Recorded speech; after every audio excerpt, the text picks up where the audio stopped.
So here's a little issue we have in America today.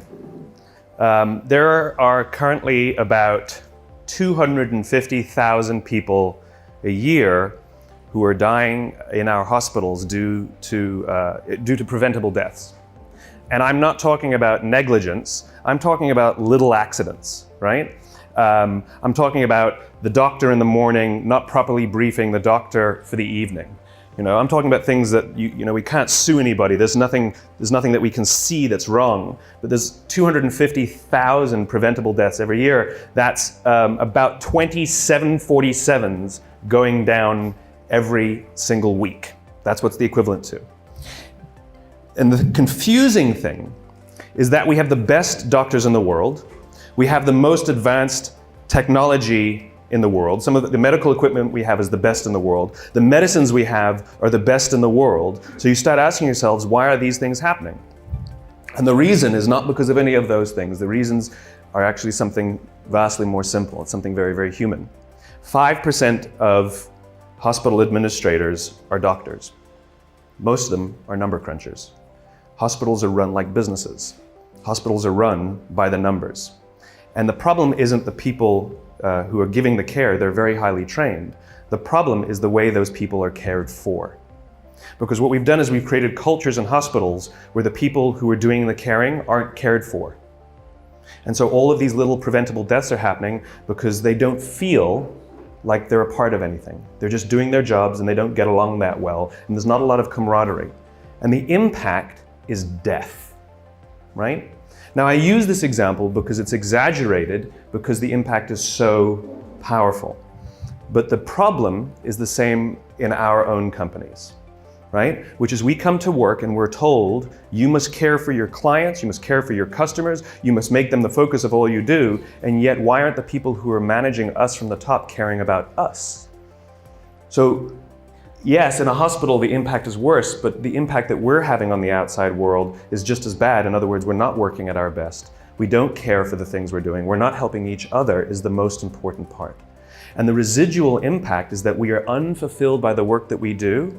And when we're unfulfilled by the work that we do, we focus on the details. And when we focus on the details, we retract from each other. When we retract from each other, we feel lonely. And when we feel lonely, cancer goes up, heart disease goes up, diabetes goes up. In other words, by going to work, we're killing ourselves.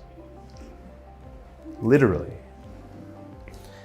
There's another study that was released not that long ago that says that parents who work late, the negative impact that it has on their children is little to none. They may feel guilty as parents, but the negative impact that it has on the raising of their children is little to none. However, parents who come home from jobs they hate or don't love, their kids are more likely to be bullies at school.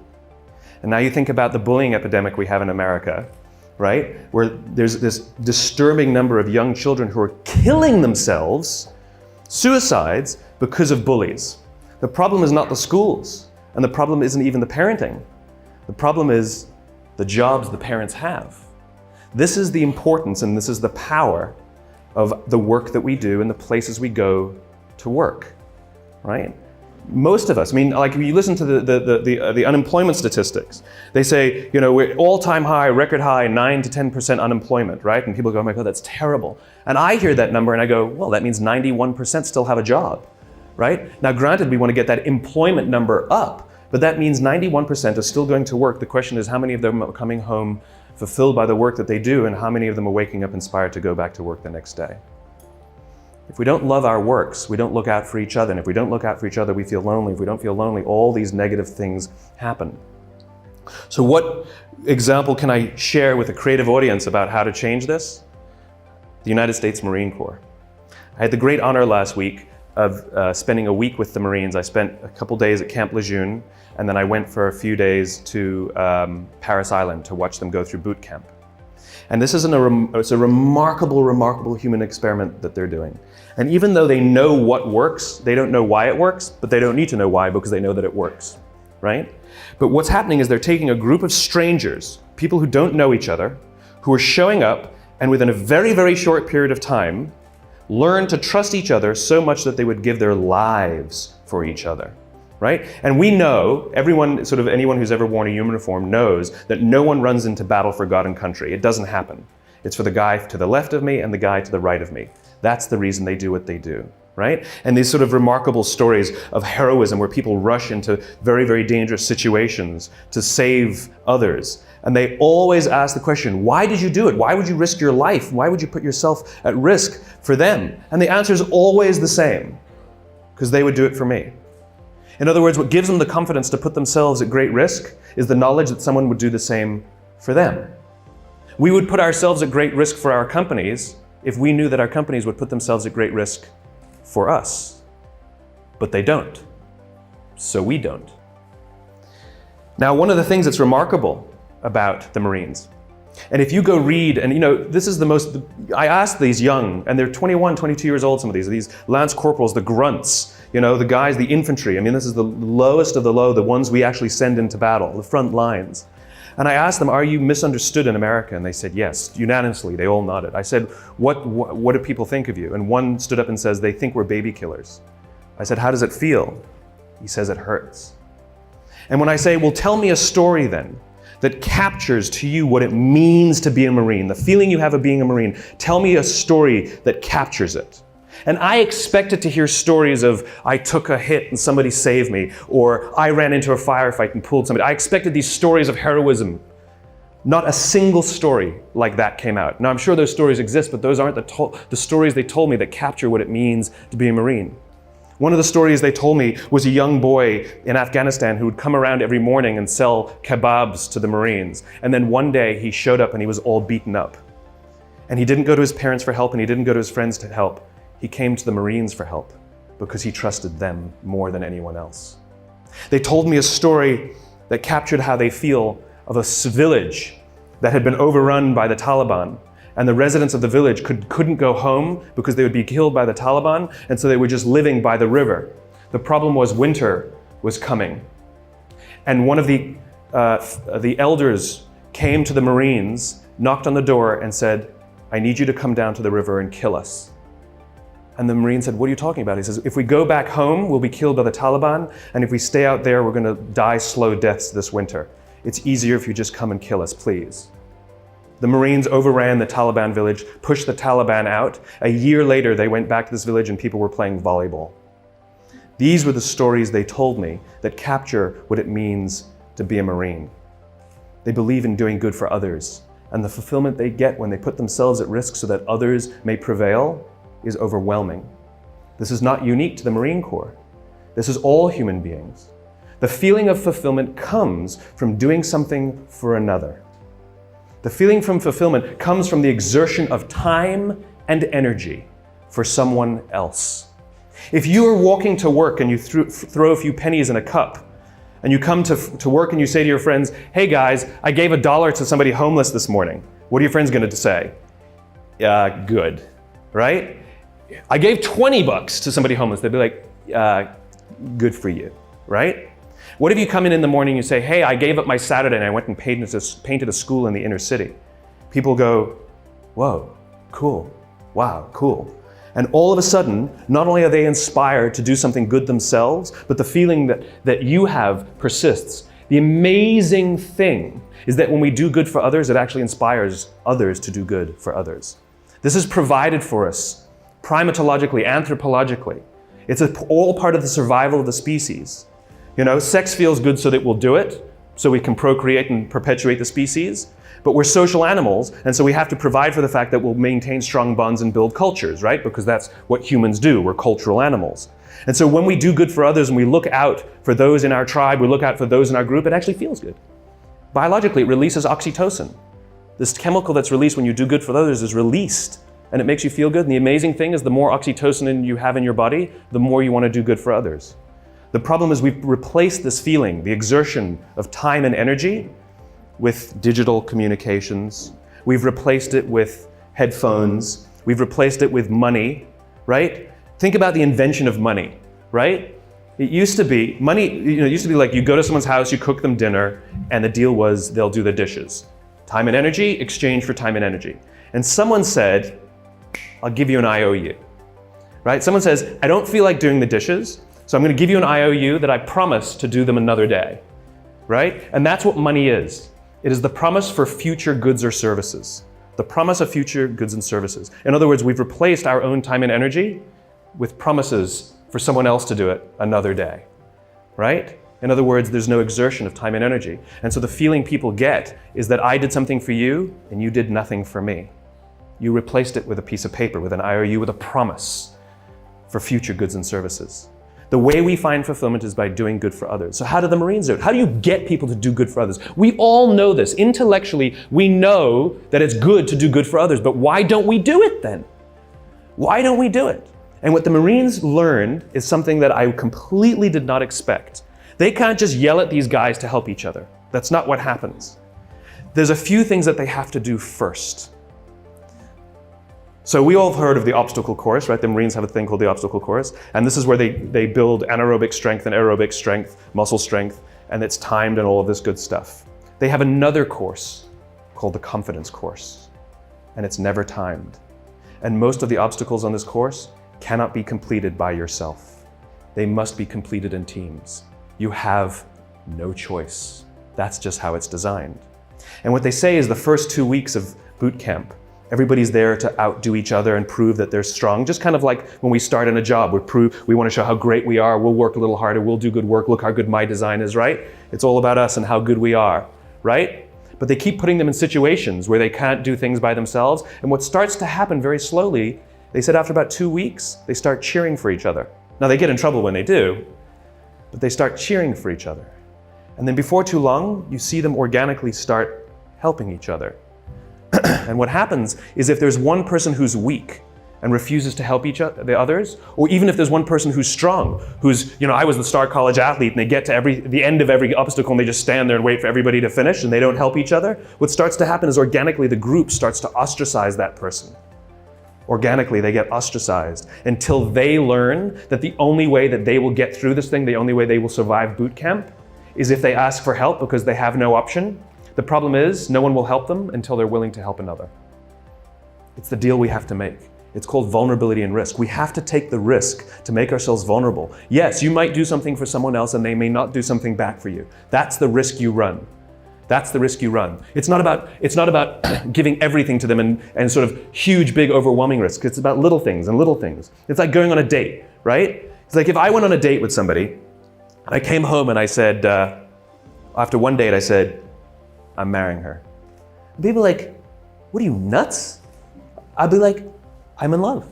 They're like, but this is crazy. I'm like, I know, I'm in love, you know? She feels the same way. We both know it's nuts, right? Now you know that you're gonna be like, go on a couple more dates, right? We know instinctively that the strong bond that needs to be created first takes more than a week, right? We know that, right? But if I've been dating somebody for 7 years and we haven't, married, you'd be like, dude, what is wrong, right? In other words, we know that it takes more than 7 days and we know that it takes less than 7 years. The problem is, we don't know how long it takes. It's somewhere in the middle. All human bonds are the same. Like when you show up at work, when you show up for the first time, when you're new, don't expect that people will look out for you and they won't expect you to look out for them in 7 days. It won't happen. But if you've been working at a job for a few years and you don't have the absolute confidence that if you turn your back, you will not get stabbed, you can rely on somebody, you can give them something, nothing will go wrong, you will share the credit, no one will throw you under the bus. If you don't have that in a few years, something's wrong. Something's wrong. I don't know how long it takes, but I know that's more than a week and I know it's less than 7 years.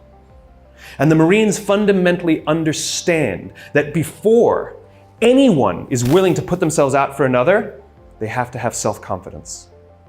Real self-confidence. You have to be confident in yourself and your own ability before you're willing to help another. If you're insecure at all about your own ability, it's sort of a paradox, right? How can I overcome my confidence, my self-confidence? And we all have ego issues at all times, we all do, right? But if I'm not confident in myself, I won't help another. It's a paradox because then we need someone to look out for us before we're willing to help our peers, right? This is what management is supposed to do. The drill instructors, the school, they're there, our parents, they're there for one reason and one reason only, to help us feel strong and good about ourselves. But look at the way we talk to each other. Look, a budget's been cut. And so what do you get told? I need you guys to do more with less, right? That's what we're told. Hey guys, I need you guys to do more with less. That's what we're told by our clients, by our bosses, by our parents. This is what we're told, right? That's like your parents telling you when you're young, I know you're stupid, figure it out, right? You're not as smart as the other kids. What do you want me to do? Right? It's the exact same thing. I need you to do more with less, right? What we need to be telling people is, I need you to do more with what you have, right? You have capacity, you have strength, you have talent, you have ability. I need you to do more with what you have. We don't celebrate what we've got. We criticize for what we don't have. This is the responsibility of management, to take us under their wing and help us understand our own value to ourselves. Close your eyes and think back to high school. And think of that one teacher who took you under their wing and cared for you and looked after you and helped you realize that you are capable of more than you thought you were. And you probably are the person you are today in some part because of that person, right? Do you have that name? What's the name? Tell me the name. Tell me the name of the teacher. Okay, give me the name. Okay, I can point to anybody and you can tell me that name. Now tell me the names of all the other teachers you had that day. Can't remember them, can you? This is the power of those who teach us confidence. We will literally carry their names around with us for the rest of our lives. Wouldn't you want to be that person? Wouldn't you want to be the person that 20 years from now, 30 years from now, 40 years from now, I can do this exercise with somebody and they will tell me your name? This is the power of helping others realize their own strengths. This is what management and leadership is supposed to be doing. They're supposed to be caring for us and helping us realize our own value. And by the way, if you have anybody who reports to you or works for you, your responsibility is not to make them meet the deadline.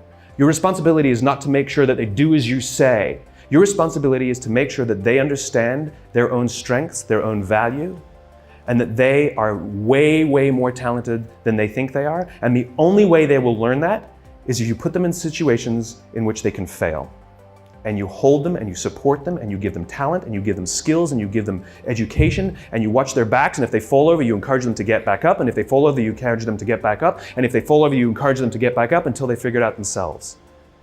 It's called confidence. It's your responsibility to help others find it, and it's others' responsibility to help you find yours. And the amazing thing is, as soon as you start feeling confident in your own ability, you naturally help each other. That's what happens. It's called trust. In the military, they give medals to people who are willing to sacrifice themselves so that others may gain. In business, we are willing to give bonuses to people who will sacrifice others so that we may gain. We have it backwards. And then we complain about how we don't love our jobs, and we complain about how the work is suffering, and we complain about how budgets are being cut, and we complain. And the first thing we do is blame each other and become more selfish and worry about my pay and my benefits and my this. And this is what happens. When we are unfulfilled, we look at the metrics and we say they're not good enough. When we are fulfilled, we don't care about the metrics. This is why when you have a job you love and you get a call that says, I'll offer you tons more money and great benefits, you're like, I'm not interested. I'm not interested. I'm very happy here, but we'll give you more. That's not the reason I'm here. I'm here because I love it. I'm here because I care for the people I work with, and I'm here because the people I work with care for me. This is the world I imagine. This is the world I imagine. And here's the great thing. If you take little risks, I'm not talking about big things, little things. If you start doing little things for each other, the amazing anthropological response is other people will start doing little things for others too. I was walking down the street 2 days ago, and a guy's backpack was open and a whole bunch of paper fell out as he was walking down the street. And I happened to be behind him, and so my friend and I just we were in mid-conversation, and in mid-conversation, we never even stopped talking. We just bent down, helped him gather his papers, hand them back to him, pointed out that his book bag was, his backpack was unzipped, and he said thanks, and we walked on. It was like no big deal, right? We get to the end of the street, and we stand we're waiting to cross the street. We're still talking, we haven't stopped talking. And the guy in front of us turns to us and says, I saw you help that guy. That was really cool. But here's what's great about that. The guy will go do something for someone else simply because he saw us bend down and pick up paper for someone else. He will actually go do something for someone else because of it, right? He won't give to charity because he sees me put $1 in a cup, but he will actually help someone because he saw someone also help someone. Little things. Hold a door open for someone. Say thank you to the person who holds the door open for you. Smile to the barista. Little things. Put your foot in the subway when the door is closing so someone who's running will make it. Hit the open at the elevator. Don't go,